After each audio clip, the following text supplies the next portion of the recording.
So quite some time ago, we asked you guys on our Instagram stories to put some questions about walking cats on the lead. It was a while ago, but we just moved a flat. We had a little bit of a busy time, let's just say, so we just got back to it, and we've got some really great questions. So if you would like to find out why and how we walk our cats, keep on watching.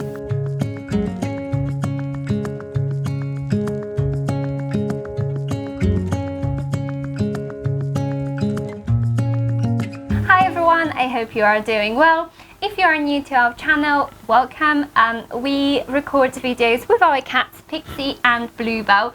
They're two ragdolls, so if you would like to join our family, make sure to click subscribe button and follow them on Instagram. I'm not going to read exactly the questions for some of them, or the people that asked those, because some of them were repeated. So we chose, well actually we're going to try and answer most of them. But the first one is, what age should you begin training, and how long it takes to train a cat to walk on the lead?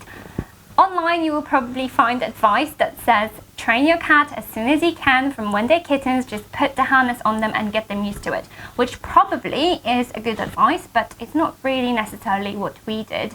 I can't remember how old our cats were when we first got their harnesses, but I think they must have been around a year old, so definitely not tiny little kittens. And to start with, it didn't go well at all. It really didn't. They didn't really want to be on the harness. They didn't really try to wriggle out from it, but they didn't want to walk. And we kind of left it off for a little bit, and then one day I decided, okay, I'm just going to get back to the training, and that's when Pixie and Bluebell were probably just over 3 years old, so a little bit older than you would expect. But it's all about how you approach the training and what you do, which we'll get to it in the next questions. Very relevant question would be how to stop the cats from wriggling out from their harness and trying to escape. It definitely takes some time to get them used to it. Cats are very independent creatures, so they don't really like being restricted by something like a harness. So a good advice is to find one that is soft.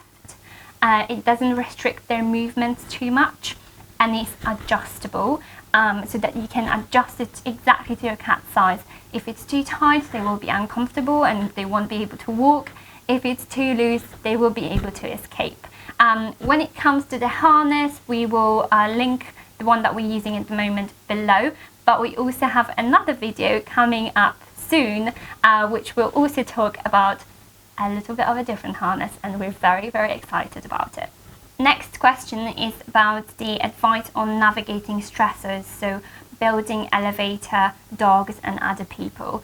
And we found that the best thing to do for us was to make sure that the cats know that we are there with them. They are very comfortable with us, they trust us, so whenever there was a person walking by, a dog, a bike, that's a really big stressor for some reason, we would make sure that we pet them. So we would kneel down and be right with them and pet them actually quite firmly is the word I was looking for. So we would pet them quite firmly, so make sure that they feel quite comforted in a way, and that worked really, really well. So when there was some sound, a car passing by, they got used to it and they felt like it's fine, we're safe, we don't have to run away. Going back to the harness, actually, there was a question asking how long did it take for them to get used to the harness, and I think this is very personal from cat to cat. With Pixie, she's still kind of getting used to it. She can walk on it fine, but she gets a little bit stressed out about different things. So it will depend on your cat. If you see that your cat is generally very chilled, it probably will take less time, but I really wouldn't be able to put a timeline on it. I think it's just about being quite regular with it and making sure that your cat does get that training on a regular basis. Do you bathe them if they get really dirty from the walks? And the next one, how do you keep the pools clean? Ours get pretty dirty while walking. So that's a very good question. Pixie is generally a princess, so she will come back from her walk very happy and clean, whereas Bluebell will just roll around in dirt. The dirtier, the better. So what we do with him, well, with Pixie as well, we check that. We pick him up as soon as we get home and clean his paws. If it was anything that was a little bit wet, so if it was raining a bit before, we would clean his paws with a little damp cloth. If it was dry, we would just take a soft cloth and just make sure that we take off any dirt off his paws. In terms of bathing him, fortunately we didn't have to do that so far, but I do brush him to get rid of any dirt and debris. The next two questions, does he have to get vaccinated like an outdoor cat, and do they get fleas, and what treatment do you use? So for the first one, yes, we do vaccinate our cats anyway, just because you might bring something home on your shoes, on your clothing, that might affect your cat, even if they are indoor only. So the advice is always vaccinate your cats, even if they are only indoors and they don't go out. So they get the full course of vaccination every single year. And when it comes to fleas, fingers crossed and touch wood, we have never had to deal with it so far, but so we can't really recommend any treatments, but I would just say make sure that you always check your cat when they come back from a walk. I really like this one. Any special walking tips, or do you just follow them wherever they go? So it might be safe to say that the cats walk us and not the other way around.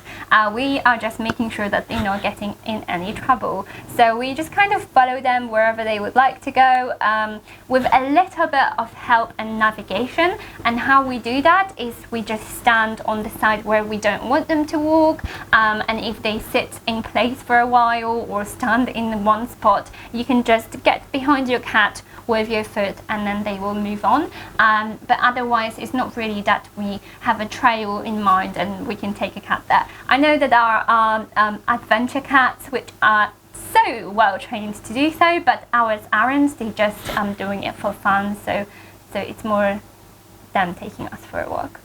Do you dare to let your cat off leash? No.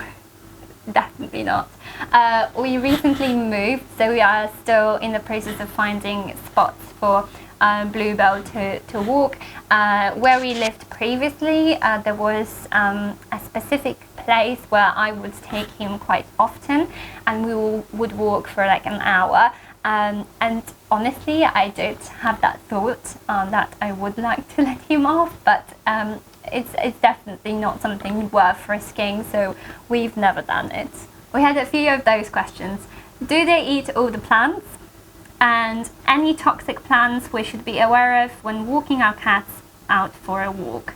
Yes, you do have to be aware of toxic plants, the main one being lilies, so flowers, because they are very, very toxic to cats. They are actually lethal.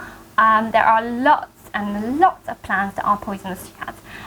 But with the idea of your cat being on the lead and you being there, you have full control on what they're doing. So we never really let them eat anything unless it's just normal regular grass, then that's fine. But I just would advise not to do that. If you are venturing out somewhere where you can see lots of the same plant, and there is an app that you can get for your phone. It's called Picture This, and you can scan a plant with your phone and it tells you what it is, and then you can quickly Google if that's safe for cats. So if you're walking through some bushes and you just want to know if it's not toxic, you can definitely do that. It doesn't take long, and definitely very, very helpful. Do they ever get chased by dogs? We haven't experienced that yet, even though we did go to a park with Bluebell where lots of people walk their dogs. So we just had to be a little bit mindful of that, the fact that there are dogs off the leash running around.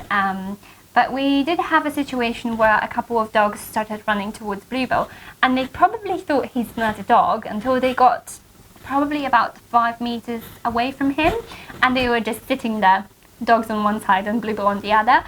So we did exactly the same thing. We just knelt down to him and started firmly petting him and making sure that he's comfortable. And the dogs just looked at him and then left. So I guess it depends. You really cannot trust someone else's dogs, so make sure that you take all the measures possible to make sure that your cat is safe. If you see a dog running up to your cat, just pick it up. So that's another thing that you need to consider. Is your cat okay with you picking them up? Because that is probably one of the things that you do need to do when you are on a walk with a cat. Is it bad to put a cat on a leash since they're natural hunters? And I think this is a little bit of a controversial question and controversy in general with walking cats on a lead, and something that we would like to talk about in a little bit more depth. So we will make a separate video.